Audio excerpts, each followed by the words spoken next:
फिर हेलो दोस्तों, यूपीएससी हिंदी की इस प्लेटफॉर्म में आप सभी का स्वागत है। और आज हम लोग की यूपीपीसीएस प्रीलिम्स 2022 की दूसरी क्लास है। ध्यान देंगे, अभी क्लासेस थोड़ी स्लो इसलिए चल रही हैं क्योंकि अभी जुड़ाव का विषय है। ठीक है, एक बार जुड़ाव बन जाएगा फिर आप लोग को भी एक बार फ्लो तैयार हो जाएगा, फिर स्पीड में बहुत तेज से चलेंगे। हालांकि क्लास बहुत स्लो नहीं चली है, इस चीज को ध्यान में रखेंगे। ध्यान देंगे, एक बात क्या होती है कि भाई प्रीलिम्स क्या ना कि यार फैक्ट का खेल है, समझ गए। 20% तो ना बोलो, अधिकतम 20 से 25 क्वेश्चन यही आपके कॉन्सेप्चुअल आने वाले हैं, बाकी सारे फैक्चुअल आने वाले हैं। तो समस्या पढ़ाने वाले के साथ ये रहती है ना कि जब वो फैक्ट पढ़ाना स्टार्ट करता है कि भाई फैक्ट पढ़ाए कैसे कि सामने वाले को समझ में आए। समस्या ये आती है।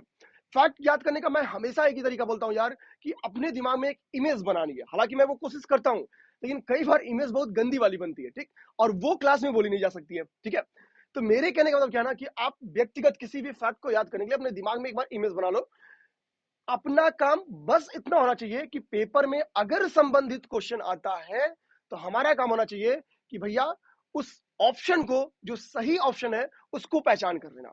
कोई जरूरी नहीं है कि आपको वो आंसर आ रहा हो, डायरेक्टली आ रहा हो कि क्वेश्चन पढ़ते ही आंसर दिमाग में आ गया। एकदम जरूरी नहीं है। क्वेश्चन पढ़ के चारों आंसर, चारों ऑप्शंस को बहुत क्लियर पढ़िए और आपको पहचान में आना चाहिए कि इन चार में से ये एक ऑप्शन है जो सही है। ठीक है, प्रीलिम्स निकालने का ये तरीका है। चलिए आज बस इतना सा बकवास, ठीक है, और सीधा स्टार्ट करते हैं। हम लोग क्या है कि अरबी यात्री तक यानी यात्रा वृत्तांत वाले सेक्टर तक पहुंच गए थे। अरबी यात्री देख लिए थे, थोड़ा सा कुछ हिस्सा एक बचा हुआ था कुछ अन्य यात्रियों का। ठीक है, जो अन्य विदेशी लेखक है यानी उनका बचा है। तो थोड़ा सा हम लोग एक बार क्या करते हैं, इनको देख लेते हैं। आज मैं कोशिश करूंगा कि हड़प्पा तक खत्म करा दूं। ठीक है, यानी आज ये बेसिक्स भी खत्म हो जाएगा। आज जो आपका पाषाण काल है वो भी खत्म हो जाएगा, क्योंकि एकदम प्री के नजरिए से पढ़ना ना, वो भी यूपी पीसीएस को फोकस होके। हालांकि ध्यान देंगे, ऐसा नहीं कि यूपी पीसीएस का यूपी पीसीएस चूंकि यूपीएससी हिंदी का फोकस एरिया है इसलिए हम लोग बोलते हैं। ऐसा नहीं कि ये क्लास मैंने हिस्ट्री बहुत सोच समझ के उठाई है, क्योंकि बिहार पब्लिक सर्विस कमीशन में हिस्ट्री खूब आती है। तो जो दोस्त बिहार पब्लिक सर्विस कमीशन में दे होंगे उनके लिए ये क्लास बहुत इंपॉर्टेंट होने वाला है, इस चीज को ध्यान देंगे। ठीक, तो एक तो अपने दिमाग में ये भी रखना है। ऊपर से क्या कि अदर कोई भी स्टेट का एग्जाम दे रहे होंगे तो सब आपके लिए इंपॉर्टेंट है। तो क्लास को वही मेरा एक वादा है आप लोग से यार, शेयर करना है, इस चीज को ध्यान देंगे। और यूपीएससी हिंदी को एकदम चाप के सब्सक्राइब करना है। तो चलिए हम लोग स्टार्ट करते हैं। ध्यान देंगे, अन्य विदेशी यात्रियों को हम लोग पढ़ना स्टार्ट करते हैं। ठीक है, अन्य विदेशी यात्री में कौन है? तो सबसे पहले इब्न बतूता है, उसके बाद से यहाँ पे ध्यान देंगे तारानाथ है और मार्को पोलो है। ध्यान देंगे, अन्य जो विदेशी लेखक है इनके बारे में हम लोग इब्न बतूता के बारे में देखेंगे, तारानाथ के बारे में देखेंगे और मार्को पोलो के बारे में देखेंगे। ध्यान देंगे, इब्न बतूता ने एक यात्रा वृत्तांत है, इसकी यात्रा वृत्तांत का नाम है रेहला। ध्यान देंगे, इसकी यात्रा वृत्तांत का नाम रेहला है। यात्रा वृत्तांत ये अरबी भाषा में लिखी गई है, क्योंकि इब्न बतूता बेसिकली रहने वाला ही इसी क्षेत्र का था। तो जाहिर सी बात है इसको जो भाषा आएगी उसी भाषा में ये रेहला लिखेगा। तो इब्न बतूता का यात्रा वृत्तांत रेहला एग्जाम में आया हुआ क्वेश्चन है, तो अपने दिमाग में रहना चाहिए कि इब्न बतूता ने रेहला नामक यात्रा वृत्तांत लिखा था, जो कि अरबी लैंग्वेज में लिखी गई है। जाहिर सी बात है कि इब्न बतूता भारतीय उपमहाद्वीप में कब आया था? तो 14वीं सदी के ड्यूरेशन में आया हुआ है। ध्यान देंगे, तो जाहिर सी बात है कि इस ड्यूरेशन की जो सामाजिक, आर्थिक, प्रशासनिक गतिविधियां रही होंगी, डेवलपमेंट रहा होगा, उसी चीजों की जानकारी ये रेहला में रखा होगा। ठीक है, हालांकि कोई बहुत इंपॉर्टेंट फैक्ट रेहला के बारे में नहीं है जो उसको हम लोग को पढ़ना चाहिए, जिसको हमको जानना चाहिए। इब्न बतूता का रेहला बस इतना याद रखना है कि रेहला इब्न बतूता का यात्रा वृत्तांत है। बुक अरेंज करने के लिए आएगा तो 14वीं सदी आपके लिए इंपॉर्टेंट हो जाएगी, इसलिए मैं 14वीं सदी को पॉइंट कर रहा हूं। ठीक है, नेक्स्ट है दोस्तों तारानाथ। ध्यान देंगे, नेक्स्ट कौन है? तो नेक्स्ट है तारानाथ। तारानाथ क्या है कि चूंकि एक तिब्बती लेखक रहे हैं, नाम थोड़ा भारतीयों से मिलता जुलता है, इसलिए क्या करेंगे हम लोग को तारानाथ याद रहना ही रहना चाहिए। ठीक है, क्योंकि तिब्बत वाला मुद्दा करेंट का मुद्दा होता है, हमेशा ध्यान देंगे। तो तारानाथ क्या है, तिब्बती लेखक है। इनकी बुक्स का नाम क्या है? इनके बुक का नाम है कंगयूर और तंगयूर। ठीक है, तो कंगयूर एवं तंगयूर दोनों बुक किसकी है? तो ये तारानाथ की बुक है। बुक्स दोनों क्या है, नाम इनके मैच कर रहे हैं, कंटेंट वाले नहीं मैच करता है। ठीक है, तो कंगयूर एवं तंगयूर ये दोनों किसकी बुक है? तारानाथ की बुक है। ठीक है, इस चीज को ध्यान देंगे। तो इस तरह से हमारे दिमाग में हो गया कि कंगयूर एवं तंगयूर किसका है? तारानाथ की ये बुक है। मार्को पोलो क्या है? मार्को पोलो इब्न बतूता के पहले भारत में आया हुआ था। ध्यान देंगे, 13वीं सदी में ही भारत में आ गया था। और ये क्या है कि पांड्य देश की यात्रा, यानी क्वेश्चन आता है कि वो कौन सा विदेशी यात्री है जो पांड्य देश की यात्रा पे गया था। ये पेपर में क्वेश्चन आया हुआ है। मार्को पोलो वो कौन सा विदेशी यात्री है जो पांड्य देश की यात्रा पर आया था। ध्यान देंगे, ये साउथ में स्थित था देश, ठीक है, चोर चेल पांड्य, ध्यान देंगे। तो मार्को पोलो क्या है, ये पांड्य देश की यात्रा का था। पांड्य देश को हटा के ये साउथ इंडिया भी लिख सकता है कि वो कौन सा यात्री है जो साउथ इंडिया में आया हुआ था। तो मार्को पोलो आया था, ये अपने दिमाग में रखना है। पुरातात्विक स्रोत क्या है दोस्तों? पुरातात्विक स्रोत मीन्स क्या है कि भैया हम लोग खुदाई कर रहे हैं, जो हमको मिल गया वो सब पुरातात्विक है। अब जाहिर सी बात है कि आप किसी भी लैंड की खुदाई करोगे तो क्या मिलेगा, उस ड्यूरेशन की, यानी एक समय काल में जिन वस्तुओं का यूज किया जाता होगा वो वस्तुएं मिलेंगी। जाहिर सी बात है वो वस्तुएं जमीन में धसी हैं तो नो डाउट कि वो अपने वास्तविक स्थिति में नहीं होंगी। कुछ ही वस्तुएं ऐसी होंगी जो अपने वास्तविक स्थिति में होंगी, वरना जो छिन्न भिन्न होने वाली वस्तुएं हैं वो हो जाएंगी। प्राय खुदाई में क्या क्या हम लोग को मिला है, अभिलेख मिला है, सिक्का मिला है, स्मारक मिले हैं, भवन मिले हैं, मूर्तियां मिले हैं, ठीक है। तो ये हमारे क्या है, पुरातात्विक स्रोत है। इन अभिलेखों, सिक्कों, स्मारकों, भवनों, मूर्तियों के माध्यम से हमको ना केवल आर्किटेक्चर का पता चलता है, कुछ अभिलेख ऐसे हैं जिनमें समय काल भी वर्णित है, तो वो किस ड्यूरेशन या किस संबंधित शासक की वो अभिलेख है, वो सिक्के हैं। सिक्कों पे राजाओं के नाम मिले हैं, तो एक्स वाई जेड से संबंधित सिक्के, जैसे राजा रानी प्रकार का सिक्का, ठीक है। तो इस टाइप के सिक्के क्या है कि चूंकि राजाओं के नाम, ड्यूरेशन मेंशन है, तो एक तो सटीक इतिहास की जानकारी में इनकी इंपॉर्टेंस है। अब तक मैंने जो थोड़ा मेरा इस पुरातात्विक स्रोत का एक्सप्लेनेशन दिया, ये कहीं प्रीलिम्स में नहीं आना है, कहीं नहीं आना है।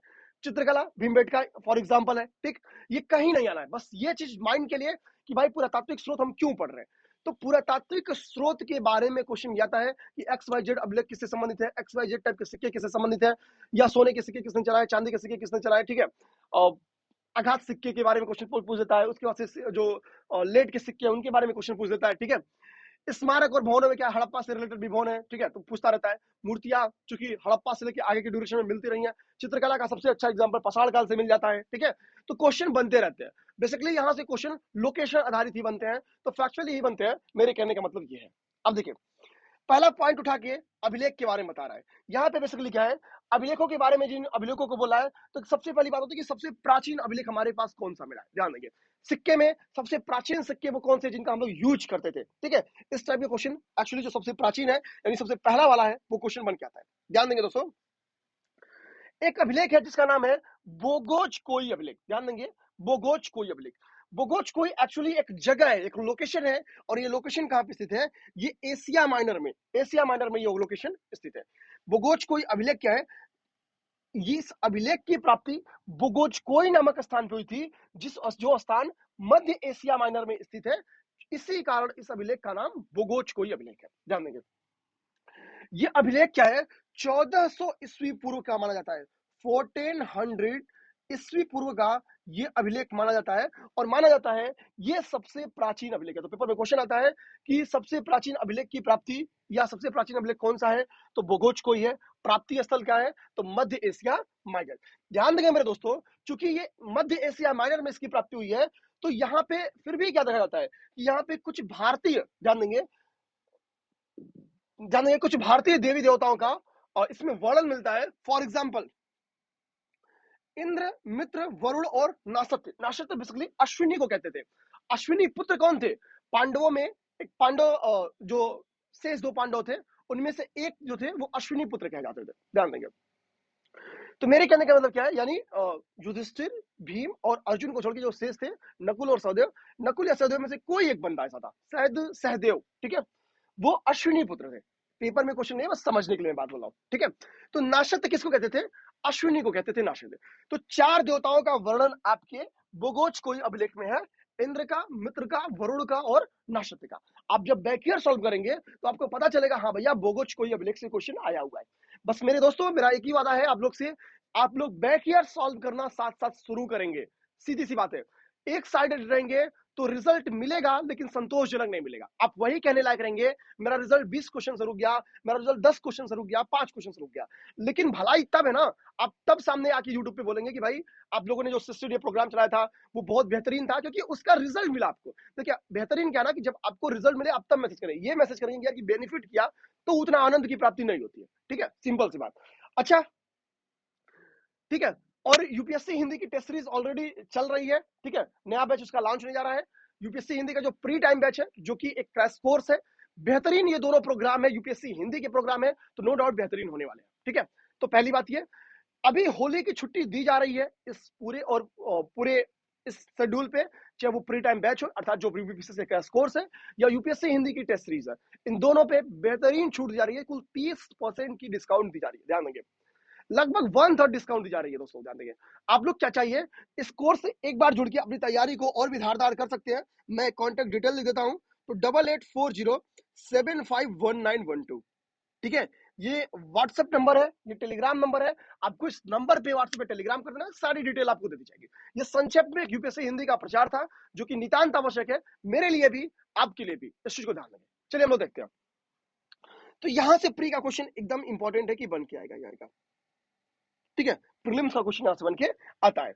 अच्छा ध्यान देंगे, अब बात आती है भारत में सबसे प्राचीन अभिलेख किसने लिखवाए, तो वो लिखवाए हैं अशोक ने। क्योंकि अशोक एक महान शासक था, और महान शासक इसलिए था क्योंकि ये इस बात को समझ चुका था कि पब्लिक और राजा के बीच में जितनी बेहतरीन कांटेक्ट होगी, राज्य उतना ही सुदृढ़, स्थिर और तरक्की वाला होगा, ठीक है। सिंपल सी बात है।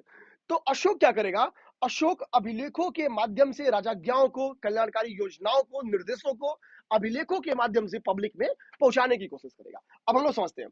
तो यानी सीधी सी बात है भैया कि सबसे भारत में सबसे प्राचीन अभिलेख किसके होंगे, तो अशोक के होंगे। अगर क्वेश्चन ये बन जाता है तो अभी जो 10 सेकंड पहले की स्टोरी थी उससे आप लोग अशोक पे टिक मार। आगे कह रहा है कि अशोक का नाम अशोक कहां मिलता है, ठीक है।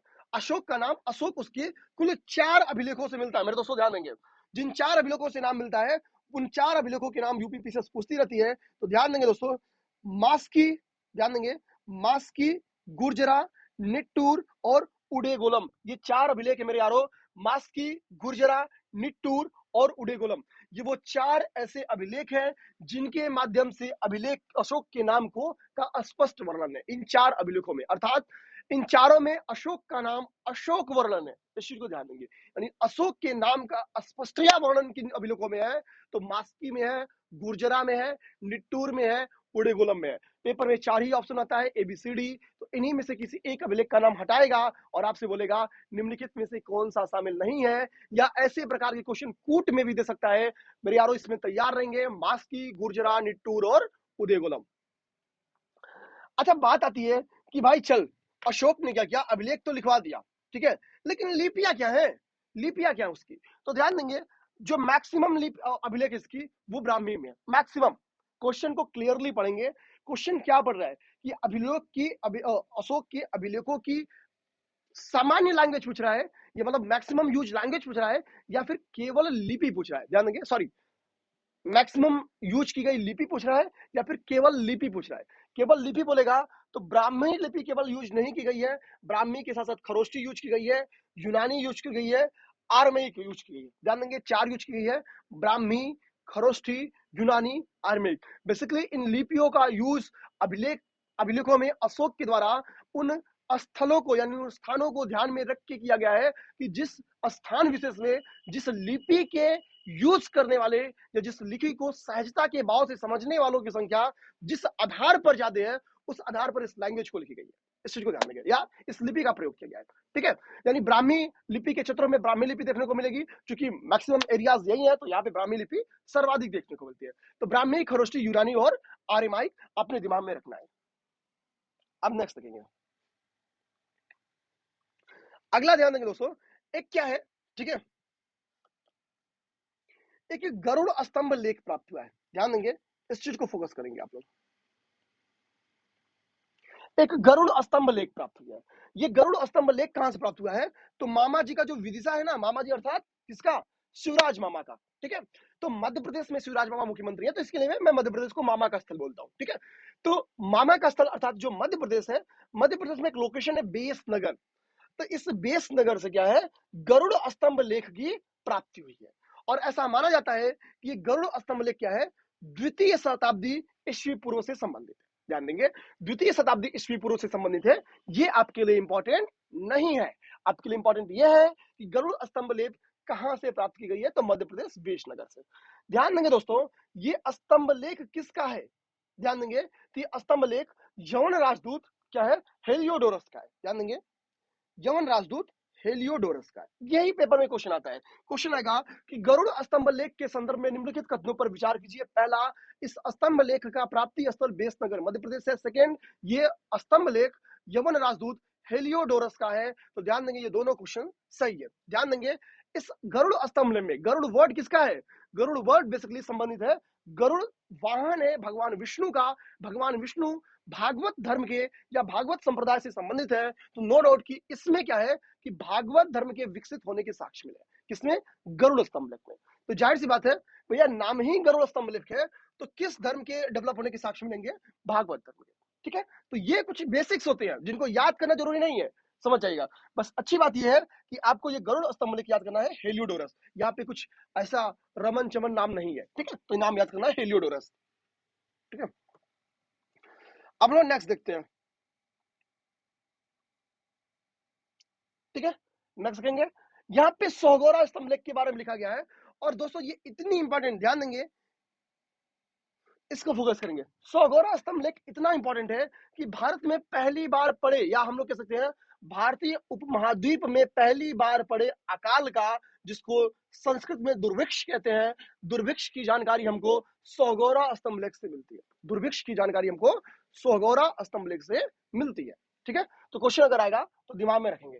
इसके बाद से मंदसौर अभिलेख के बारे में एक फैक्ट है। ठीक है, ध्यान देंगे दोस्तों, जब भारत में व्यापार वाणिज्य का डेवलपमेंट होता है तो व्यापार करने का जो माध्यम होता है वो श्रेणियों के माध्यम से किया जाता था। श्रेणी क्या होती थी? एक ग्रुप्स होता था जिसमें एक ही प्रकार के व्यापारी होते थे। इस चीज को ध्यान देंगे, बहुत डिटेल में ऑप्शनल है। ठीक है, तो मंदसौर अभिलेख में पहली बार रेशम बुनकर श्रेणियों का उल्लेख है। ध्यान देंगे, मंदसौर अभिलेख में पहली बार रेशम बुनकर श्रेणियों का उल्लेख है। अब ध्यान देंगे, अगला जो है ना वो वेरी इंपॉर्टेंट है। ध्यान देंगे, यहाँ पे मैंने इसको ब्लॉग बना भी दिया, देखेंगे ये ब्लॉग बना दिया है क्योंकि ये वेरी इंपॉर्टेंट कर रहा है। ठीक है, दो बात यहाँ पे बोला है, कह रहा है कि पर्शिपोलिस, ध्यान देंगे, पर्शिपोलिस और बेहिस्तून, इन दो अभिलेखों से कुछ जानकारी मिलती है। ये जानकारी प्रीलिम्स के लिए बहुत इंपॉर्टेंट हो सकती है। पर्शिपोलिस और बेहिस्तून अभिलेख, ध्यान देंगे, पर्शिपोलिस एवं बेहिस्तून अभिलेख। कह रहा है इन दोनों अभिलेखों के माध्यम से ये जानकारी मिलती है कि क्या, कि ईरानी सम्राट जो दारा था, ईरानी सम्राट दारा ने सिंधु नदी घाटी पर अधिकार कर लिया था। ठीक है, ध्यान देंगे, ईरानी सम्राट दारा ने जो सिंधु नदी घाटी है उस पर अधिकार कर लिया था। ठीक है, तो पेपर में क्वेश्चन आ सकता है कि ईरानी सम्राट दारा सिंधु नदी घाटी पर अधिकार कर लिया था, इस बात की जानकारी किस अभिलेख से मिलती है? तो पर्शिपोलिस और बेहिस्तून अभिलेखों से इसकी जानकारी मिलती है। तो कौन कौन सा अभिलेख हम लोग देखें? अब तक हम लोगों ने जिन अभिलेखों को देखा वो है बोगोच कोई अभिलेख है, उसके बाद से क्या है आपका जो गरुड़ स्तंभ लेख है वो देखें, गरुड़ स्तंभ लेख के बाद से हम लोग सोगोरा देख लिए, मंदसौर देख लिए, पर्शिपोलिस और बेहिस्तून देख लिए। अब ध्यान देंगे दोस्तों, बात ये नहीं दोस्तों कि अभिलेख बनाए जाते थे, बात यह है कि मॉडर्न इंडिया का वो कौन सा वीर था जिसने सबसे पहले अभिलेखों को देखा और स्टडी किया। ध्यान देंगे, तो जेम्स प्रिंसेप महोदय, जेम्स प्रिंसेप महोदय ने 1837 में ब्राह्मी लिपि में जो अशोक के स्तंभ है उनको स्टडी किया था। ध्यान देंगे, तो एक तो अशोक के अभिलेखों से रिलेटेड एक और इंपॉर्टेंट फैक्ट क्या है कि अशोक ने जो ब्राह्मी लिपि में अभिलेखों को लिखवाया है, गुदवाया है, उसको पढ़ने वाला अंग्रेज कौन था? उसको पढ़ने वाला अंग्रेज जेम्स प्रिंसेप था। ध्यान देंगे, जेम्स प्रिंसेप। उठा के देखना बैकईयर, यहां से क्वेश्चन बने हुए हैं। ध्यान देंगे, जेम्स प्रिंसेप था। आगे ध्यान देंगे मेरे दोस्तों क्या लिखा हुआ है। आगे जो अगला फैक्ट है कह रहा है कि अभिलेखों को बेसिकली एपिग्राफी कहलाती थी, यानी अभिलेखों का जो अध्ययन है वो एपिग्राफी कहलाती थी। ठीक है, इस चीज को ध्यान देंगे, इंपॉर्टेंट फैक्ट है। ऐसे क्वेश्चन फूलों के अध्ययन को क्या कहते हैं, खेतों के मतलब सब्जियों के अध्ययन को क्या कहते हैं, ऐसे क्वेश्चन बनते रहे। ठीक है, तो परेशान नहीं होना है। तो अभिलेखों के अध्ययन एपिग्राफी कहलाती थी। जेम्स प्रिंसेप महोदय ने अशोक के अभिलेखों को पढ़ा था जो कि ब्राह्मी लिपि में थी। ठीक है, आजकल कब पढ़ा था इसकी भी कुछ नहीं, ऐसे क्वेश्चन आने शुरू हो गए। ठीक है, तो 1837 में पढ़ा था। पिछली बार एक ऐसा क्वेश्चन किसी बुक का नाम दे दिया था और वो पूछा था कि इस बुक का प्रकाशन कब हुआ था, मुझे वो एग्जैक्ट बुक नहीं याद आ रही है। ठीक है, शायद अब वो बुक अभी 2021 के पेपर में आया था, तो पूछा था कब प्रकाशित हुई थी। तो अपने दिमाग में रखना भाई कि 1837, एक बार इमेज तो बना ही लीजिए। 1837 याद कर लीजिए कि 1947 से लगभग 100 साल पीछे है। कुछ इमेज बनाइए ताकि ऑप्शन पहचान में आ जाए, टिक मार के निकल जाइए अगर आ जाता है तो।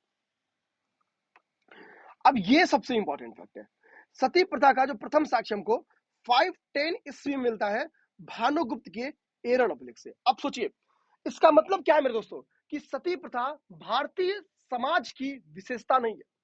पहला साक्ष्य आपको 510 ईस्वी में मिल रहा है। ये वो ड्यूरेशन है जब लगभग आपकी मेडुअल हिस्ट्री स्टार्ट हो रही है, यानी मध्यकालीन दुर्बलता है सती प्रथा, ना कि भारतीय इतिहास की या भारतीय समाज की विशेषता रही। इस चीज को ध्यान रखिए। यानी सीधी सी बात है कि समाज में कुछ समस्याएं आई, कुछ चैलेंज आए, जिन समस्याओं ने सती प्रथा जैसी कुरीति को बढ़ावा दिया, इसका पहला साक्ष्य भानुगुप्त के एरण अभिलेख से मिलता है। क्योंकि अभिलेख तो लिखे आ रहे हैं ना, सीधी सी बात है, इतनी पुराने अभिलेख है, ईस्वी पूर्व हजारों ईस्वी पूर्व के अभिलेख है, तो भैया वहां पे भी मेंशन होना चाहिए कि भारत में सती प्रथा मौजूद थी। लेकिन ऐसा तो नहीं है। भारत में विदुषी स्त्रियों का वर्णन है, लेकिन सती प्रथा का वर्णन नहीं है। तो सीधी सी बात है भैया कि सती प्रथा भारतीय समाज की मूल विशेषता नहीं है। इस चीज को ध्यान रखिए। ये समय के साथ स्वीकार की गई एक कुरीति है। इसकी उदाहरण भानुगुप्त के एरण अभिलेख से मिलता है। ध्यान देंगे, भानुगुप्त के एरण अभिलेख से। अब इस ब्लॉक में कुछ अभिलेखों के साथ साथ उनसे संबंधित शासकों के नाम लिखे गए हैं। ठीक है,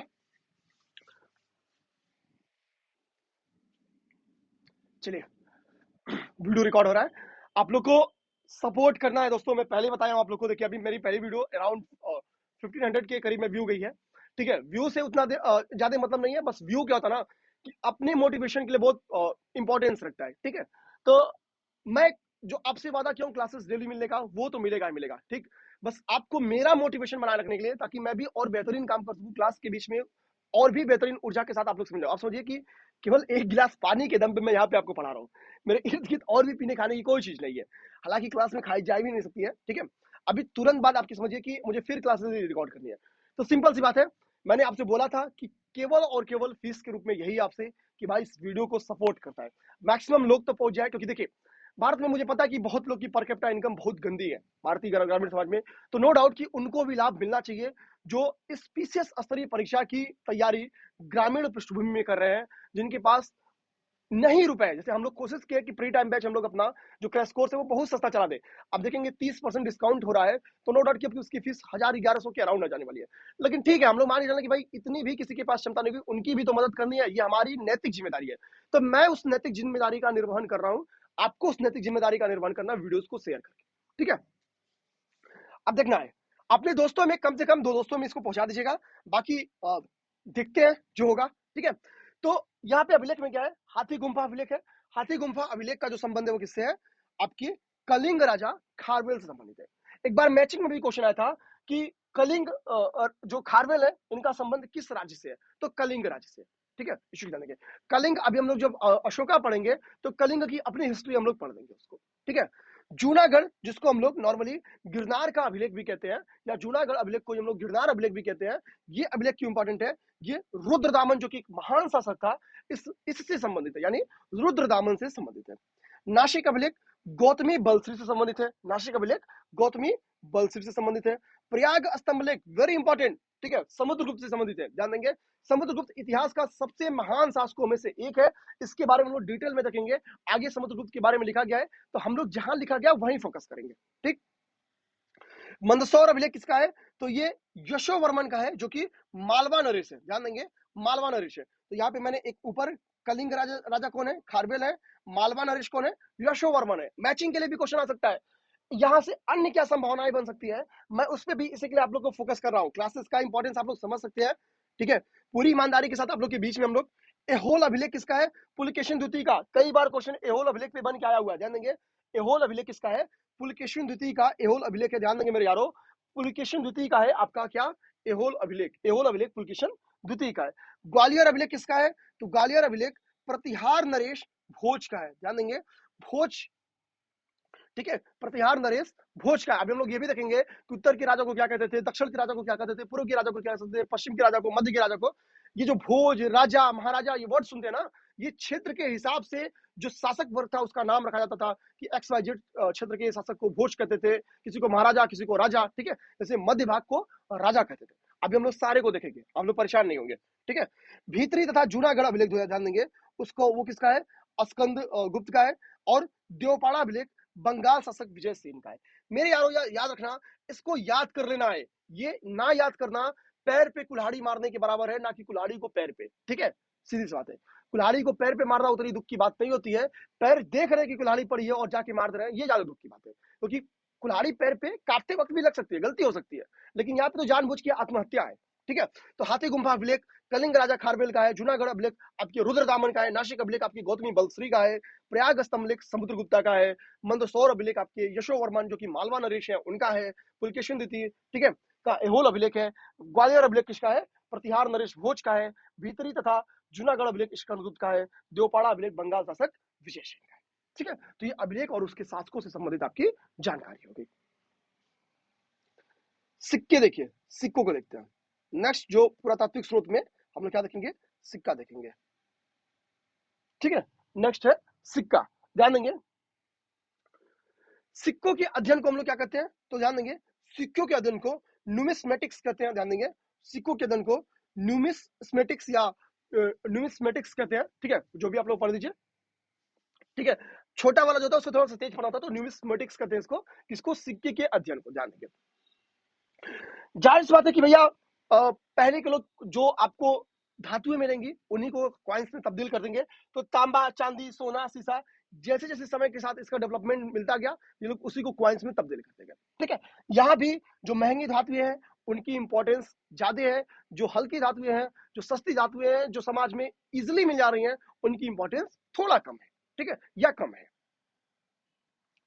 भारत में जो प्राचीनतम सिक्के निकाले गए, कैसे निकालेंगे, वो आहत प्रकार के सिक्के थे। कहते हैं ना, तुमने मुझे बहुत आहत पहुंचाया है। ठीक है, प्रेम में बड़ा आहत मिला है, अर्थात प्रेम में बड़ा दुख मिला है, प्रेम में बड़ा चोट मिला है। ठीक, तो आहत प्रेम में भी मिलता है और आहत सबसे पहले सिक्के में भी मिले हैं। ठीक है, तो भारत में प्राचीनतम सिक्के आहत प्रकार के मिले हैं और सिक्के 5वीं सदी में, ध्यान देंगे 5वीं सदी में सिक्के पहली बार भारतीय समाज में आए गए। ठीक है, तो सिक्कों के माध्यम से जो चोट पहुंची पहली बार, वो 5वीं सदी में मिली है।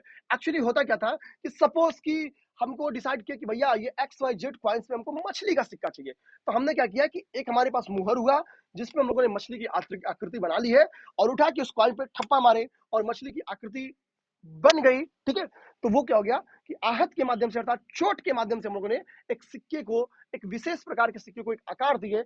इसी के लिए हम लोग कहते हैं इसको कि आहत प्रकार का सिक्का या ठप्पा मार विधि से बनाई जाने वाली सिक्के हैं। ठीक है,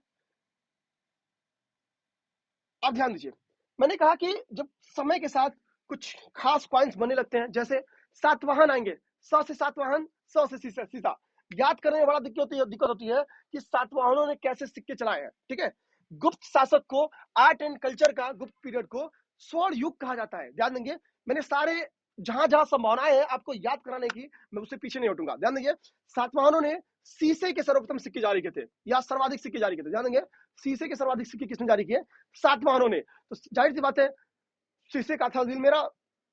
ठीक है, तो सातवाहनों के, ठीक है, जो सिक्के थे वो शीशे प्रकार के थे, शीशे के थे। ठीक है, यानी सर्वाधिक सिक्के क्या थे, शीशे के थे। आज भी वाहनों में जो मैक्सिमम बॉडी उनकी होती है वो शीशे की होती है, जैसे आगे का दरवाजा, चारों गेट के पास शीशा, पीछे भी शीशा। ठीक है, पीछे से आने वाले को देखने के लिए शीशा, तो शीशा ही शीशा। तो वाहन से भी आप शीशा कनेक्ट कर सकते हैं। ठीक है, और सातवाहन से मतलब सात से, मतलब सूर्य के स से आप शीशा को मैच करा सकते हैं। मेरे कहने का मतलब बस ये है कि सर्वाधिक सिक्के सिक्के किसने जारी किया, शीशे के, तो सातवाहनों ने। ये मेरे याद कराने का एक तरीका था। ठीक है, इतिहास कोई जरूरी नहीं कि आप लोग घोटिए, इमेज बनाइए। मैं हमेशा कहता हूं इमेज बनाइए। गुप्त शासकों ने सोने के सिक्के सर्वाधिक कैसे चलाए, इसको याद करने का तरीका क्या है। जाहिर सी बात है गुप्ता को आर्ट एंड कल्चर का स्वर्ण युग कहा जाता है। जाहिर सी बात है कल्चर का एक हिस्सा है क्वाइंस, सिक्का कल्चर का एक हिस्सा होता है, संस्कृति का एक हिस्सा है, संस्कृति के डेवलपमेंट को रिप्रेजेंट करता है सिक्का। तो नो डाउट कि सर्वाधिक सोने के सिक्के, ध्यान देंगे गोल्ड, भैया जाहिर बात है कि स्वर्ण युग उसी को बोलते हैं। ठीक है, तो किसने चलाएगा, गुप्तों ने चलाया होगा। ठीक, और सर्वप्रथम स्वर्ण सिक्के किसने चलाए, तो इंडो यूनानी यानी इंडो ग्रीक शासक जो थे उनके द्वारा सर्वप्रथम चलाया गया। तो सर्वप्रथम किसके द्वारा, इंडो ग्रीक के द्वारा, और मैक्सिमम किसके द्वारा, गुप्ता शासकों के द्वारा। ध्यान देंगे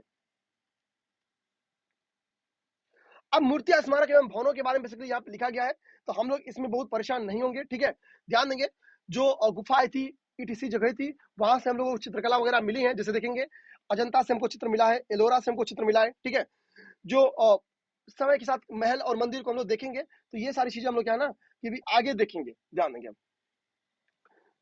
मूर्ति, अमरावती शैली जो मूर्तिकला के संबंधित है, भरहुत है, बोध गया है, ये सारी मैंने मेंस में डिस्कस किया है। अभी यहाँ पे प्री में नहीं पूछता है, अपने दिमाग में रखना है कि बस इसको हटा देना है, ठीक है। आज से जो एक्चुअली थोड़ा सा ये आपको तिरछा दिख रहा होगा, परेशान नहीं होंगे, ठीक है। थोड़ा वो स्कैन की दिक्कत है, थोड़ा स्कैन में तिरछा हो गया है, ठीक है। मैं देख ले रहा हूँ, फिर भी आप लोगों को क्लियरली दिख रहा है कि नहीं। एक सेकंड देंगे।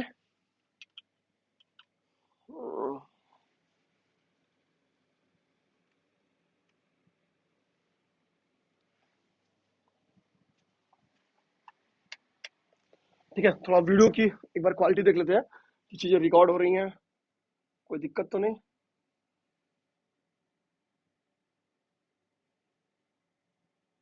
चलो ठीक है, ठीक चल रहा है, ठीक है।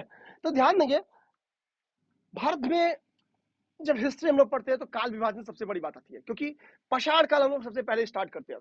पाषाण काल में क्या है, मानव, पाषाण काल क्यों कहते हैं, क्योंकि मानव की सारी जीवन शैली पत्थरों के इर्द गिर्द है। भोजन क्यों पा रहे हैं, क्योंकि पत्थर है इसलिए भोजन पा रहे हैं, ठीक है। रह कर रहे हैं, पत्थरों की जो गुफाएं हैं उसके अंदर रह रहे हैं। तो चूंकि उनका पूरा जीवन यापन या क्रियाकलाप पत्थरों पर निर्भर है, इसी के लिए इस ड्यूरेशन को पाषाण काल कहते हैं। पेपर में क्वेश्चन नहीं आएगा। पाषाण काल हम लोग को अच्छे से समझ में आए, इसलिए इतिहासकारों ने इसको 3 पार्ट में डिवाइड कर दिया है, प्रागैतिहासिक, आद्य ऐतिहासिक, सॉरी, ठीक है, ठीक है, पाषाण काल को नहीं, ठीक है। अब ये मैं बता देता हूँ, प्रागैतिहासिक काल क्या होते हैं, आद्य ऐतिहासिक काल होते हैं, पहले इसको जानेंगे।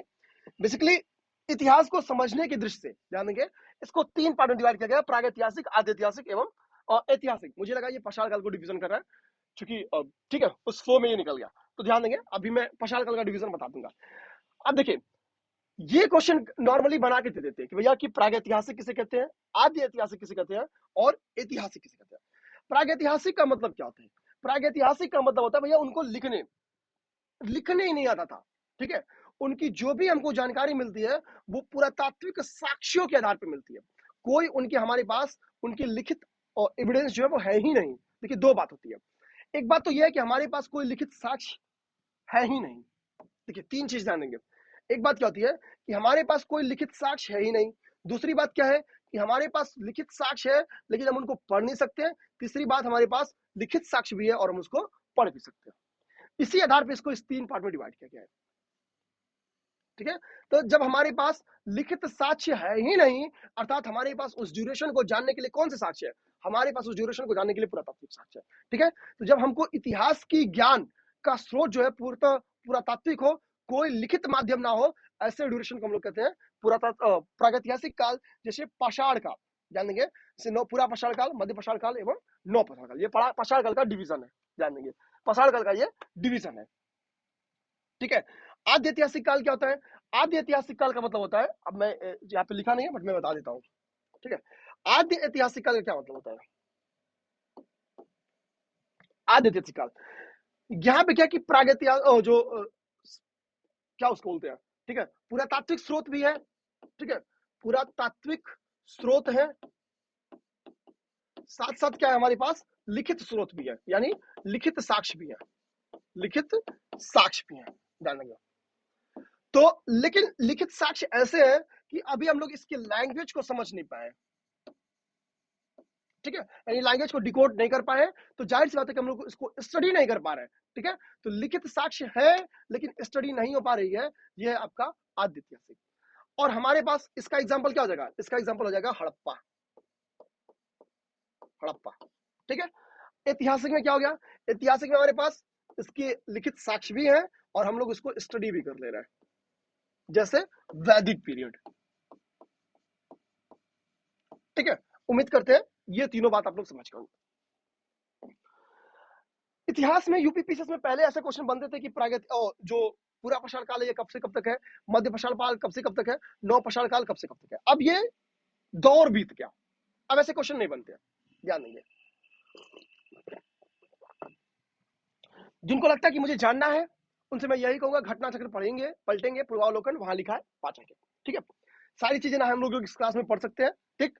तो बस जो बेसिक जो एकदम इंपॉर्टेंट चीज है वो चीज मैं बेहतरीन आप लोग को समझा चुका हूं, वो चीज आप लोग समझ सके, और वो चीज ना गलत क्या है, ये वीरता हो, ध्यान देंगे। अब एक चीज आप लोग यहाँ पे देखेंगे, यहाँ पे कुछ इंपॉर्टेंट चीजें लिखी गई हैं, जैसे कह रहा कि जो भीमबेटका की गुफा चित्र है ना, ये पूरा पाषाणकालीन चित्रकला का सबसे बेहतरीन एग्जाम्पल है। ध्यान देंगे, गुफा चित्रकला का या चित्रकला का सबसे प्राचीन या सबसे प्रमुख एग्जाम्पल ये भीमबेटका है, क्योंकि पूरा पाषाण के कई सारे जीवन शैली को, जाहिर सी बात है इंसान आर्ट कब बनाएगा, इंसान आर्ट तब बनाएगा जब वो खलिहर होगा, जब उसका ये जो टंकी है ना ये भर रहा होगा, सीधी सी बात है। यानी इंसान अब अनाज वगैरह कुछ उपजाने लगा होगा, प्रकृति पे उसकी निर्भरता खैर तो आज भी है यार, मतलब प्रकृति पे निर्भरता है, बट वो अब उत्पादक वर्ग में भी है। ध्यान देंगे, पहले प्रकृति पे निर्भरता थी लेकिन वो उत्पादक नहीं था, उपभोक्ता था, इस टाइप से निर्भर था। लेकिन अब वो प्रकृति पर इसलिए निर्भर है कि वो वहां से उत्पादन कर लेगा अपने लिए। तो जब इंसान थोड़ा खाली होगा तो वो टाइम में आएगा गुफा उफा में, क्योंकि अभी तो घर रहने के लिए आवास उतना बनाया नहीं है, तो वो गुफा में आएगा तो वो सोचेगा भाई क्या बनाए, तो वो जो चीज देखेगा देखेगा भैया आज हमारे चाचा जाके शिकार की है तो वो शिकार करता हुआ चित्र बना लेगा। आज वो देखेगा कि सब लोग नंगे धुड़ंगे घूम रहे हैं तो वो नंगा धुड़ंगा बना देगा फिगर, ठीक है। आज देखेगा कि भैया लोग आग सेक रहे हैं तो आग सेकता हुआ फिगर, मतलब जो ड्यूरेशन में देखेगा उसको वो वही फिगर बना देगा, ठीक है। तो भीमबेटका में वास्तविक जीवन से संबंधित या यथार्थ जीवन से संबंधित उस ड्यूरेशन के कई सारी चित्रकारी मिलती है, जिससे हम लोग उस ड्यूरेशन के रहन सहन के बारे में या जीवन यापन के बारे में बहुत सारी चीजें हम लोग जानते हैं। अब कुछ इंपॉर्टेंट फैक्ट यहाँ पे लिखा है नव पाषाण काल से। ध्यान देंगे, पीसीएस में मैक्सिमम क्वेश्चन मध्य पाषाण काल एवं नव पाषाण काल पे ही पूछा जाता है, क्योंकि डेवलपमेंट बेसिकली आपको यही देखने को मिलेगा, ठीक है। नव पाषाण काल में पहली बार पहिए का प्रयोग चालू हुआ। ध्यान देंगे, पहिए के प्रयोग के माध्यम से उनका जीवन यापन बहुत सुलभ हो गया होगा। तो पहिए का प्रयोग के साथ साथ कृषि का आविष्कार, कृषि और पहिया दोनों एक दूसरे से बहुत जुड़े हुए हैं, क्योंकि कृषि का आविष्कार हुआ तो नो डाउट क्या होगा, प्रोडक्शन होगा। ध्यान देंगे, नो डाउट क्या होगा, प्रोडक्शन होगा, और प्रोडक्शन होगा तो इसको ढोने के लिए क्या है, पहिया चाहिए। भाई मान लीजिए एक साधन में अगर पहिया लगा लेंगे तो इजिली इसको ढो के अपने घर में लाएंगे, भंडारण क्षेत्र में लेते आएंगे, ठीक है। तो कृषि और पहिया एक दूसरे से जुड़े हैं। कोई भी अगर एक आपके दिमाग में आ गया कि भैया मुझे एक चीज पता है, यानी चाहे कृषि पता है चाहे पहिया पता है, तो आप लोग समझ जाएंगे कि ये नौ पाषाण काल का है। मेरे बताने का मतलब बस ये था। आगे क्या कह रहा दोस्तों, कि जाहिर सी बात है, जाहिर सी बात क्या है कि मानव द्वारा जो आग का सर्वोत्तम प्रयोग किया गया वो भी नौ पाषाण काल में किया गया। क्यों? आज भी देखेंगे, आज भी झूम कृषि आज भी फेमस है, ठीक है। आदिवासियों के द्वारा आज भी झूम कृषि की जाती है। इस झूम कृषि में क्या करते हैं कि लैंड को आग से जला के, तो उसकी राख से क्या होता है, राख के माध्यम से वो तत्कालीन क्या होता है कि भूमि की उर्वरता में वृद्धि हो जाती है, ठीक है। तो जाहिर सी बात है कि इंसान जब कृषि का आविष्कार करा तो उसको लैंड चाहिए। लैंड उसको कब मिला होगा, ज्यादा से ज्यादा भाई पत्थर से थोड़ी ना आप पेड़ और काट लोगे। तो जाहिर सी बात है कि वो आग का खोज कर लिए थे, इसके माध्यम से वो थोड़ा सा लैंड जलाने लगे होंगे। तो इस माध्यम से वो क्या हुआ कि कृषि क्षेत्र थोड़ा डेवलप हो गया, ठीक है। और पहिए का आविष्कार कर लेते, इसलिए भंडारण वगैरह भी करने लगे, ठीक है। तो ये तीनों चीजें एक दूसरे से अंतर संबंधित है, ध्यान देंगे। कृषि से पहिया भी संबंधित है और कृषि से आग भी संबंधित है। ये तरीका है मेरे याद कराने का, ताकि ये पूछे अगर ये तीनों चीजें किस काल से संबंधित है तो कोई एक चीज याद रहे, तो आप लोग आंसर कर लीजिए नौ पाषाण काल, कोई एक चीज याद रहे। आगे एक इंपॉर्टेंट फैक्ट क्या है उसको देखिए आप लोग। आगे कह रहा है कि नौ पाषाण युगीन जो प्राचीन बस्ती है, ध्यान देंगे, वो कहां पे है, वो मेहरगढ़ है। मेहरगढ़ कहां पे है, आज के पाकिस्तान में स्थित है, जो कि बलूचिस्तान पान क्या है, बलूचों से को धोखे से पाकिस्तानियों ने अपने मिला लिया है, ठीक है। बलूच में आजकल बलूच आंदोलन चल रहा है इनको फ्रीडम के लिए, इनको लालच देके इनके साथ दगाबाजी करके पाकिस्तान ने इनको अपने में शामिल करा लिया था। कह रहा है कि मेहरगढ़ से कृषि के प्राचीनतम साक्ष्य मिले। मेरे यारों याद रखना, लगभग 7000 बीसी, 7000 बीसी पहले का साक्ष्य यहाँ पे गेहूं का साक्ष्य मिला है। ध्यान देंगे, यहां से गेहूं का साक्ष्य मिला हुआ है, गेहूं का। इतिहास में जब तक नवीन प्रयोग नहीं हुए थे 2016 तक यही माना जाता था, ठीक है। हुआ क्या, इस बीच में नवीन खोज हो गया है, लेकिन अब इस नवीन खोज के माध्यम से मेहरगढ़ कृषि का प्राचीनतम साक्ष्य नहीं रह गया। ध्यान देंगे, मेहरगढ़ कृषि का प्राचीनतम साक्ष्य नहीं रह गया। हमारे गोरखपुर के बगल में ही एक लोकेशन है, उस लोकेशन का नाम है संत कबीर नगर।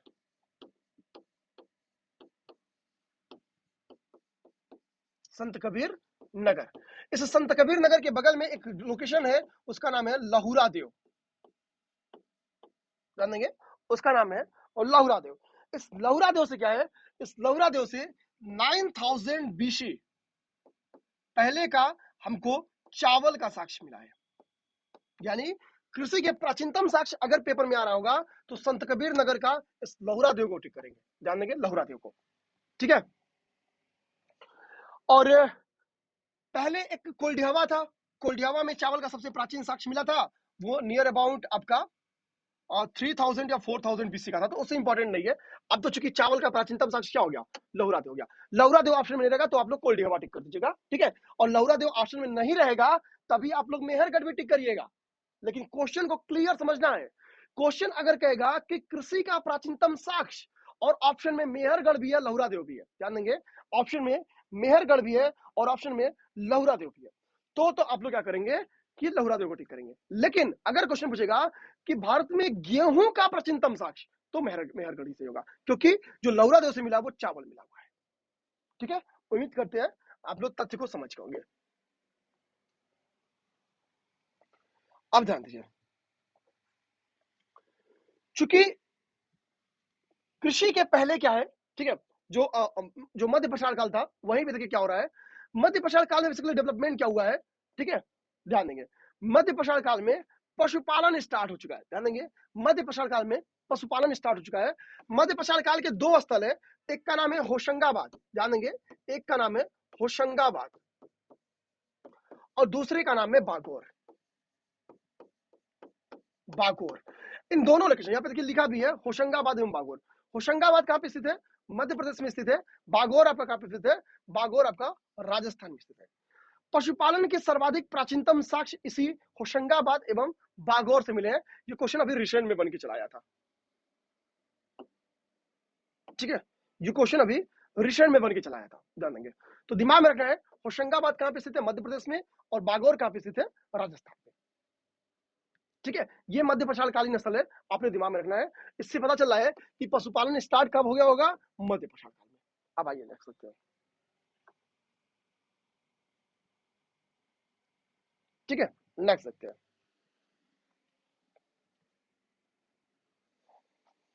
15 मिनट ये क्लास आपकी और रहेगी, 1 घंटे से मैंने डिसाइड किया कि ज्यादा क्लास नहीं बनाएंगे, ठीक है। मध्य प्रसार कालीन यहाँ पे कुछ स्थल के और भी नाम लिखे गए हैं, जैसे मध्य प्रसार कालीन एक स्थल है मैदहा, मैदहा के बारे में लिखे गए हैं। मैदहा ये इतना इंपॉर्टेंट है क्योंकि ये एक तो उत्तर प्रदेश के प्रतापगढ़ में है। प्रतापगढ़ कोई ऐसा बंदा नहीं जो प्रतापगढ़ को नहीं जानता होगा, उत्तर प्रदेश का, ठीक है, राजनीतिक परिदृश्य से तो एकदम नहीं भूला होगा, ध्यान देंगे। मैदहा से इंपॉर्टेंट फैक्ट क्या मिलता है कि मैदहा से, ध्यान देंगे, मैदहा से हम लोग को हड्डी एवं सींग से निर्मित उपकरण प्राप्त हुए। क्योंकि हड्डी एवं सींग तो बेसिकली क्या था, बहुत शार्प होती, किसी को घोप के मारा जा सकता है, ठीक है। तो हड्डी एवं सींग से निर्मित उपकरणों की प्राप्ति कहां से हुई है, मैदहा से हुई है, ध्यान देंगे। मानव कंकाल के साथ जो ध्यान देंगे, जो कुत्ते के दफनाने के साक्ष्य मिले हैं, ठीक है, मानव के साथ जो कुत्ते के दफनाने के साक्ष्य मिले हैं, वो आपकी बुर्ज होम से मिले हैं। बुर्ज होम कहां स्थित है, J&K अर्थात जम्मू कश्मीर में। तो मानव कंकाल के साथ कुत्ते के कंकाल का जो साक्ष्य मिला है, या मानव के साथ कुत्ते को दफनाए जाने का जो साक्ष्य मिला है, वो कहां मिला है, J&K अर्थात जम्मू कश्मीर से मिला है। जम्मू कश्मीर में एक लोकेशन है, उसका नाम है बुर्ज होम, ध्यान देंगे, बुर्ज होम उसका नाम है। इस बुर्ज होम लोकेशन में क्या है, बेसिकली गर्तावास का साक्ष्य मिला है, अर्थात लोग जमीन के अंदर आवास बनाकर रहा करते थे, ठीक है, इस को ध्यान देंगे। तो गर्तावास का साक्ष्य आपको क्या कहां मिला है, आपको जम्मू कश्मीर में ही मिला है, ध्यान देंगे, जम्मू कश्मीर में ही एक लोकेशन है बुर्ज होम, इस चीज को ध्यान देंगे। देखिए यहाँ पे लिखा हुआ है गर्तावास के साथ बुर्ज होम से मिला है। नेक्स्ट क्या है, इस चीज को मैंने बता ही दिया है कि आद्य ऐतिहासिक काल क्या होते हैं। आद्य ऐतिहासिक काल के बारे में मैंने बता दिया, तो यहां से आपको पढ़ाना नहीं है, ये चीज आप लोग समझ ही होंगे, ठीक है। हड़प्पा सभ्यता के बारे में एक इंपॉर्टेंट फैक्ट यहाँ पे याद दिया है कि हड़प्पा सभ्यता अर्थात जो मृदभान संस्कृति, जाहिर सी बात है ना कि भैया मृदभान संस्कृति से आपका पीछा तब तक नहीं छोड़ेगा जब तक अभी आपका वैदिक नहीं खत्म हो जाएगा, ध्यान दीजिए। तो मृदभान संस्कृति क्या है, यहाँ पे जो मृदभान बन रहे थे वो गौरिक एवं कृष्ण लोहित जो मृदभान संस्कृति है, उसका संबंध इसी हड़प्पा सभ्यता से है, यानी इतिहास आद्य ऐतिहासिक काल से, ध्यान देंगे। तो गौरिक एवं कृष्ण लोहित मृदभान संस्कृति का संबंध हड़प्पा सभ्यता से या फिर आद्य ऐतिहासिक काल से संबंधित है, ये दिमाग में रखना है। ऐतिहासिक काल क्या है ये भी मैंने बता दिया। अब बताती है ताम्रपाषाण काल क्या होता है। ताम्रपाषाण काल क्या होता है, इसको देखिए, ध्यान देंगे। पहले मैं देख लूं आप लोगों को क्लियर दिख रहा है,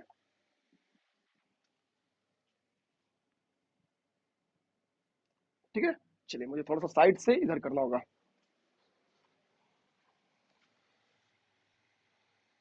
वीडियो को लाइक शेयर सब्सक्राइब जरूर करेंगे, इस चीज को ध्यान देंगे। वीडियो जितनी बेहतरीन जाएगी मेरा भी मोटिवेशन बना रहेगा, क्योंकि मुझे यहाँ से लंबा परिश्रम करना है। हो सकता है कि अगर आपकी क्लासेस 60 दिन में ना हो तो मुझे 10-20 क्लास और लेना पड़े, लेकिन मैं थोड़ी भी कंजूसी आपकी क्लास से नहीं करूंगा। बस ये है कि यार सपोर्ट करना है। पहली वीडियो में आप लोगों ने बहुत सपोर्ट किया है, वीडियो को शेयर करना है अपनी सोशल मीडिया अकाउंट जो भी आपको एक बार वहां पे शेयर करेंगे, ठीक है। ताम्र पाषाण काल क्या है ध्यान देंगे, यहाँ पे नाम में ही लिखा है तांबा प्लस पाषाण, यानी एक ऐसा ड्यूरेशन जहां पे पत्थर के साथ साथ अब क्या है तांबे का यूज होने लगा था। क्योंकि इस ड्यूरेशन के जो औजार मिले ना वो तांबे एवं पत्थर दोनों के औजार मिले। तो जाहिर सी बात है जिन जिन लोकेशन से ये औजार तांबे एवं पत्थर के मिले हैं उस स्थल को ताम्र पाषाणिक स्थल कहते हैं। ध्यान देंगे ताम्र पाषाणिक काल को ही हम लोग कैल्कोलिथिक भी कहते हैं। ध्यान देंगे ताम्र पाषाणिक काल को ही हम लोग कैल्कोलिथिक भी कहते हैं, ये दिमाग में रखना है। यहां से एक इंपॉर्टेंट बात क्या पता चल गई मेरे दोस्तों कि सर्वप्रथम जो प्रयोग की जाने वाली धातु है वो क्या रही होगी, तो वो धातु आपकी तांबा रही होगी। वो धातु आपकी क्या रही होगी, तांबा रही होगी, ठीक। क्योंकि ताम्र पाषाण काल से ये आपको चीजें इजिली समझ में आ गई है।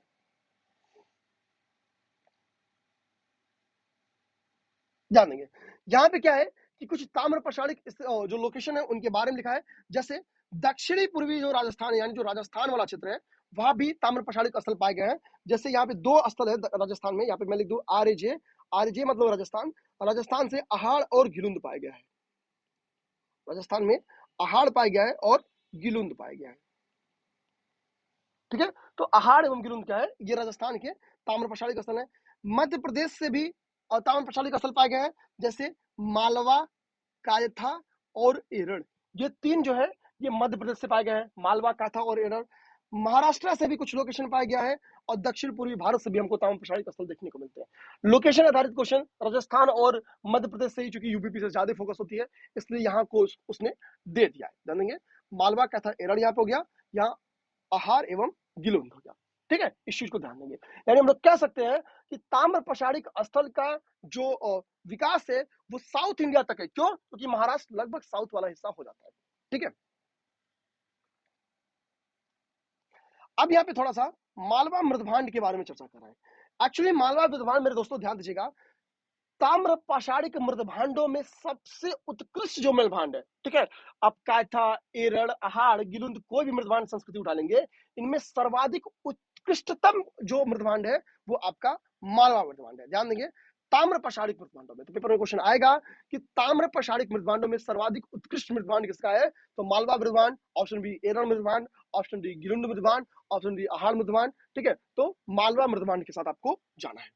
ध्यान देंगे जोरवे जो लोकेशन है, ध्यान देंगे ये कह रहा है कि जोरवे स्थलों में सबसे बड़ा जो जोरवे स्थल है वो दैमाबाद है। जोरवे संस्कृति, ध्यान देंगे जोरवे संस्कृति में कई सारे स्थल आते हैं, उनमें जो सबसे बड़ा स्थल है, ठीक है, जैसे दैमाबाद, ईमान गांव, ठीक है, ऐसे कई सारे स्थल वहां पे आते हैं, उनमें सबसे बड़ा जो स्थल है वो है दैमाबाद। ध्यान देंगे तो जोरवे संस्कृति का सबसे बड़ा स्थल क्या है, दैमाबाद है। ये प्री का क्वेश्चन है, बहुत इंपॉर्टेंट। अहाड़ का प्राचीन नाम क्या होता था, अहाड़ का प्राचीन नाम तांबवती होता था। अर्थात बेसिकली यहाँ पे बेसिकली तांबा मैक्सिमम रहने के कारण क्या है यहाँ पे इसे तांबवती कहा जाता है, ठीक है। यानी तांबा वाली जगह, तांबवती का मतलब था तांबा वाली जगह, यहाँ पे तांबे की प्राप्ति थोड़ी ज्यादा होती थी, इसी के कारण अहाड़ को तांबवती कहा जाता था। महाराष्ट्र के बारे में एक इंपॉर्टेंट फैक्ट मेरे यारों ध्यान देना कि यहाँ जो मृतक होते थे ना उनको अपने ही घर के फर्श के नीचे दफनाया जाता था, और दफनाने के पहले क्या है उनको एक अस्थि कलश में रख दिया जाता था। ध्यान देंगे एक अस्थि कलश में उनको रख दिया जाता था और इनको फर्श के नीचे इस अस्थि कलश को ले जाके और रख दिया जाता था, ठीक है। इसके साक्ष्य आपको कहाँ मिलेंगे, इसके साक्ष्य आपको मालवा में मिलेंगे, सॉरी महाराष्ट्र में मिलेंगे। तो क्वेश्चन आता भी है कि मृतक को अस्थि कलश में रखकर घरों के फर्श के नीचे किस स्थान पे दफनाया जाता था, महाराष्ट्र। इस चीज को ध्यान देंगे।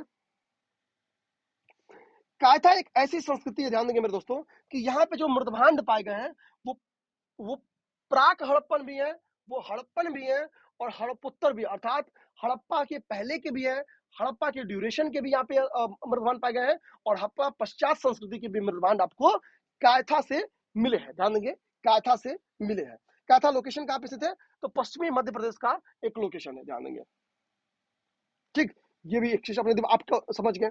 आगे कह रहा है कि जो सभी ताम्र पाषाण समुदाय हैं वो चाकू पर बने, ठीक है। यानी बेसिकली ये बताना चाह रहा है कि ताम्र पाषाण काल में जो मृदभांड बने रहते थे, जैसे काले एवं लाल मृदभांड बेसिकली विशेषता है ताम्र पाषाणिक संस्कृति की। ध्यान देंगे काले एवं लाल मृदभांड विशेषता किसकी है, ताम्र पाषाणिक संस्कृति की।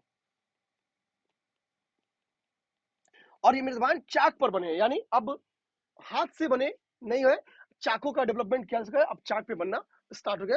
तो ताम्र पशाड़ी जितनी भी वस्तुएं हैं उनमें जो मृदवान पाए गए वो सब चाकों पे बने हुए हैं। ये एक इसकी विशेषता है। यहाँ पे वर्ड फोकस करेगा सभी। ये वर्ड्स वो होते हैं नॉर्मली अगर कूट में आ गया तो लोग गलत मानते हैं, लेकिन इसी के लिए मैं यहाँ पे घेरा कर रहा हूँ कि ताम्र पशाड़ी समुदाय के द्वारा जो मृदवान बनाए गए वो सब के सब किसमें बनाए गए हैं, चाक पे बनाए गए हैं, जानेंगे। ठीक है, तो इस तरह से आपका पाषाण काल खत्म होता है, जानेंगे। अब शुरू हो जाता है हड़प्पा काल। हड़प्पा सभ्यता की स्टार्ट हो जाती है, जानेंगे। आपका हड़प्पा सभ्यता स्टार्ट हो जाता है। मैं देख लेता हूँ क्लास अगर 5 मिनट बचा होगा तो मैं कैंसिल कर दूंगा, ठीक है, नहीं तो नेक्स्ट क्लास में 10 मिनट क्लास है, 10 मिनट में हम लोग हड़प्पा सभ्यता बहुत कुछ पढ़ देंगे। आइए स्टार्ट करते हैं।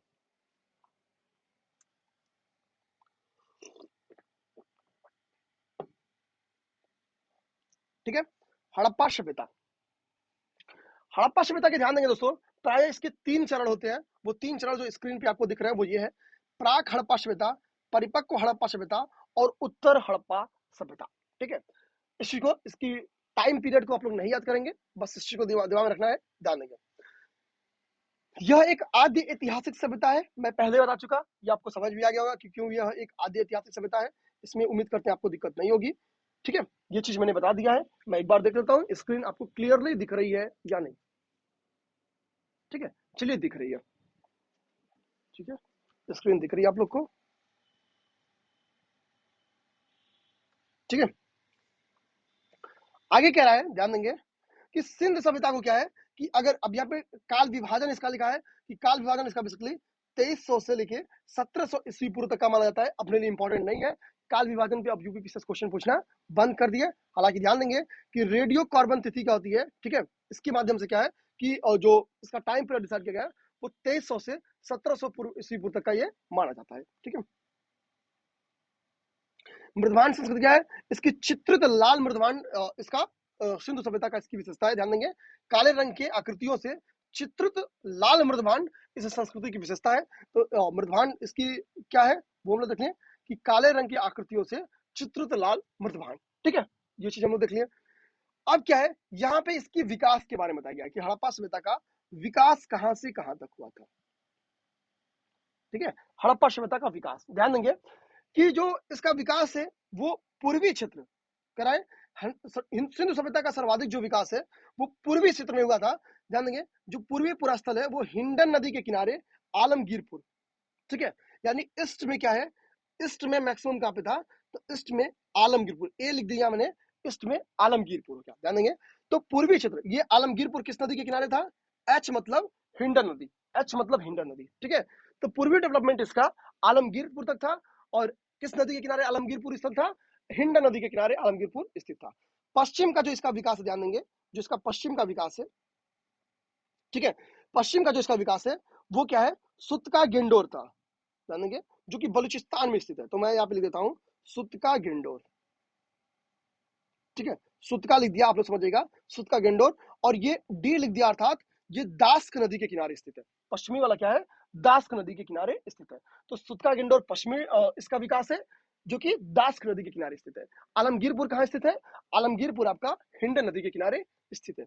अब बात आती है अगला, अगला क्या है, तो अगला है आपका बेसिकली जो वो है मांडा। मांडा क्या है, मांडा J&K में स्थित है, यानी उसका उत्तरी डेवलपमेंट क्या हो गया, मांडा हो गया। ठीक है, उत्तरी डेवलपमेंट आपका मांडा हो गया। मांडी भी इसका एक लोकेशन है जो कि यूपी में है। ठीक है, अब ध्यान देंगे, मांडा क्या है, मांडा J&K में स्थित है। मांडा यहाँ पे हो गया J&K। ठीक है, मांडा J&K में। मांडा चिनाब नदी के किनारे स्थित है, ध्यान देंगे, मांडा चिनाब नदी के, मैंने डिफरेंट डिफरेंट कलर से दिखा रहा है। सुतका गेंडोर दास नदी के किनारे, ग्रीन में मांडा चिनाब नदी के किनारे, रेड में आलमगीरपुर किस नदी के किनारे, हिंडन नदी के किनारे। ठीक है, ध्यान देंगे। अब बात आती है क्या, अब साउथ की बारी आती है, साउथ देख लेते हैं, साउथ। ठीक है, तो दक्षिणी क्या है, दक्षिणी स्थल इसका दैमाबाद है, ध्यान देंगे, दक्षिणी स्थल इसका क्या है, दैमाबाद है। और दैमाबाद किस नदी के किनारे है, गोदावरी नदी के, यहाँ पे जी लिख देते हैं, जी मतलब गोदावरी। तो पहला अपने दिमाग में क्या रहना चाहिए, ये मैप में अब जूम करता हूँ, ये मैप अपने दिमाग में रहना चाहिए। इसका जो ईस्ट वाला है वो आलमगीरपुर जो कि हिंडन नदी के किनारे स्थित है, वेस्ट वाला सुतका गेंडोर है जो कि बलूचिस्तान वाले में, ये दास नदी के किनारे स्थित है, ऊपर वाला मांडा है जो कि J&K में चिनाब नदी के किनारे स्थित है, और दैमाबाद ये साउथ का है जो कि गोदावरी नदी के किनारे स्थित है। तो एक तो इसका विकास अपने दिमाग में रखना चाहिए। ध्यान देंगे, सिंधु सभ्यता एक नगरीय सभ्यता थी। ध्यान देंगे, इतिहास की पहली नगरीय क्रांति सिंधु सभ्यता को माना जाता है, यानी सिंधु सभ्यता एक नगरीय क्रांति थी या नगरीय सभ्यता थी, ये अपने दिमाग में रखना है। इतिहास में जो दूसरी नगरीय क्रांति होती है वो कब होती है? 600 BC में होती है। ठीक है, इसका जब आप लोग विकास देखेंगे ना तो इसका विकास कुछ इस टाइप से मिलता है, यानी ट्रायंगुलर कुछ मिलता है। ठीक है, ऐसा नहीं कि एकदम ट्रायंगल बना हुआ है इस टाइप से कि आपको लगे। देखने में जो महसूस होता है कि सिंधु सभ्यता की कैसी विकास है, त्रिभुजाकार है। मैं चाहूँ तो अभी फिगर अगर दिख रहा है क्या यहाँ पे, मैंने शायद फिगर कॉपी पेस्ट किया कहीं, देखिए ये। ठीक है, थोड़ा इसका शेप क्या ना, ऐसे देखेंगे इसका शेप थोड़ा सा ट्रायंगुलर लगता है। ठीक है, थोड़ा ट्रायंगुलर शेप लगता है, इसके लिए माना जाता है कि त्रिभुजाकार इसका डेवलपमेंट रहा है। ठीक है, ये ध्यान देंगे। ये हड़प्पी सभ्यता का यहाँ पे विकास देखेंगे, ये यहाँ पे देखेंगे, ये मांडा है। ठीक है, मांडा ये क्या हो गया? J&K हो गया। ठीक है, ये देखिए यहाँ पे। ठीक है, और ये आपका सुद का गिंडोर हो गया। ठीक है, सुद का गिंडोर आपका हो गया। यहाँ पे आपका आलमगीरपुर हो जाएगा इधर। ठीक है, इधर आपका ये इसका नॉर्थ क्या ईस्ट वाला डेवलपमेंट हो गया। ठीक है, और ये साउथ ईस्ट हो गया, वेस्ट हो गया, नॉर्थ हो गया, साउथ हो गया। ठीक है, तो ये बेसिकली इसका, हालांकि अपने से कोई मतलब नहीं है, जो मेन चीज है ये बेसिकली फिगर इसलिए था, आप लोग समझे। इस फिगर को एक इंपॉर्टेंट बात मैं क्या बता दूं आपको, यहाँ पे आपको दिख रहा होगा झेलम नदी, ये आपका इंडस रिवर है। ध्यान देंगे, ये इंडस रिवर है। इंडस की वजह से यहाँ पे झेलम है, ये चिनाब है, ये रावी है, ये सतलज है। ठीक है, तो नॉर्थ से साउथ अगर अरेंज करने के लिए आएगा तो आप अरेंज करेंगे पहले इंडस, फिर झेलम, फिर चिनाब, फिर रावी, फिर सतलज, यानी सबसे लास्ट में क्या है? सतलज है। ध्यान देंगे, सबसे लास्ट में क्या है? सतलज है, सबसे ऊपर इंडस है। ये मैप एक तो ये आप ये बताता है, ध्यान देंगे। ठीक है, तो ये अपने दिमाग में रखना है। ठीक, अब हम लोग क्या करते हैं, यहाँ पे एक इंपॉर्टेंट फैक्ट है। इंपॉर्टेंट फैक्ट क्या है कि सिंधु सभ्यता में जो पाई जाने वाली मानव प्रजातियां हैं वो क्या है? वो प्रोटोअस्ट्रोलाइट है। चार प्रकार की मानव प्रजातियां पाई जाती हैं। एक तो प्रोटोअस्ट्रोलाइट जिसको हम लोग काकेशियन कहते हैं, भूमध्य सागरी भी पाई जाती है जिसको हम लोग द्रविड़ कहते हैं, मंगोलियन पाई जाती हैं और अल्पाइन पाई जाती हैं। तो यहाँ पे 4 प्रकार की प्रजातियां पाई जाती हैं, प्रोटोअस्ट्रोलाइट, भूमध्य सागरी, मंगोलियन और अल्पाइन। हालांकि जो मेनली पाई जाती है, जिनको ऐसा माना जाता है कि इन्होंने ही सिंधु घाटी सभ्यता के निर्माण में जोर दिया है, वो है भूमध्य सागरी। ध्यान देंगे, भूमध्य सागरी ऐसा माना जाता है। ठीक, एक इंपॉर्टेंट फैक्ट मैंने ये कॉपी किया था, ये मैंने आपको दिखा दिया।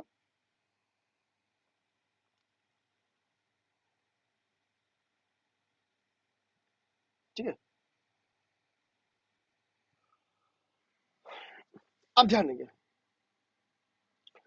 आगे इंपॉर्टेंट फैक्ट यहां पे बोला है, कह रहा कि भारत की स्वतंत्रता प्राप्ति के पश्चात जो हड़प्पा सभ्यता की सर्वाधिक पुरास्थलों की खोज हुई थी या उत्खनन हुआ था, वो गुजरात में था। यानी हम लोग जो आजाद हुए तो आजादी तक, यानी आजादी के तुरंत पश्चात जो सर्वाधिक पुरास्थल खोजे गए थे हड़प्पा सभ्यता से रिलेटेड, वो उस वहां पे उत्खनन मैक्सिमम कहां हुआ था? गुजरात में उत्खनन इसका हुआ था। इस चीज को ध्यान देंगे। हालांकि ऐसा क्वेश्चन यूपीपीसी से अभी तक पूछी नहीं है। ठीक है, बस दिमाग में रखना है कि ऐसा क्वेश्चन बन सकता है। ठीक है, अगला इंपॉर्टेंट फैक्ट यहां पे लिखा है कि जो सिंधवासी हैं इनको तांबा, कांसा, स्वर्ण एवं चांदी, इन चारों की जानकारी थी। ध्यान देंगे, इन सभी धातुओं की जानकारी थी। यानी सिंधवासियों को तांबा, कांसा, स्वर्ण एवं चांदी इन सभी की जानकारी थी। इनके जो पुरातात्विक स्रोत मिले तो कई सारी मुहरें एवं टेराकोटा की हम लोग की प्राप्ति हुई है, लेकिन इनमें कहीं भी गाय की आकृति नहीं मिली है। इनमें कहीं भी गाय की आकृति नहीं मिली है। इससे पता चलता है कि इस ड्यूरेशन में गाय उतनी इंपॉर्टेंट, या तो गाय की प्राप्ति ही नहीं होती थी या तो गाय महत्वपूर्ण विषय नहीं थी। ध्यान देंगे, ठीक है, ये दो चीज निकलता है। ठीक, लेकिन ध्यान देंगे, हाथी क्या क्या मिला है? हाथी मिल गया है, बैल मिल गया है, गेंडा मिल गया है, बाघ मिला है, हिरण मिला है, भेड़ मिला है।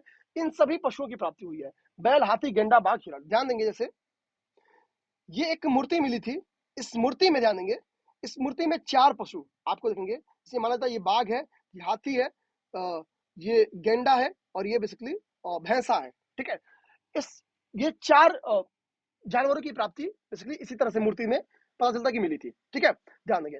मेरे कहने का मतलब है कि अपने दिमाग में रखना है, गाय हमारी माता है। बिल्कुल सही बात है, गाय हमारी माता है। लेकिन अपने दिमाग में रखना है कि अभी हमारी जो गाय माता है वो सिंधु सभ्यता में इसका कहीं चित्रण नहीं मिला है। हो सकता हो कि अभी गाय की लोगों को इंपॉर्टेंस पता ना चल पाई हो ठीक से, या गाय की भी प्राप्ति ना हो रही हो। ठीक है, तो आज की क्लास यहीं पे ब्रेक करेंगे। जय हिंद, जय भारत।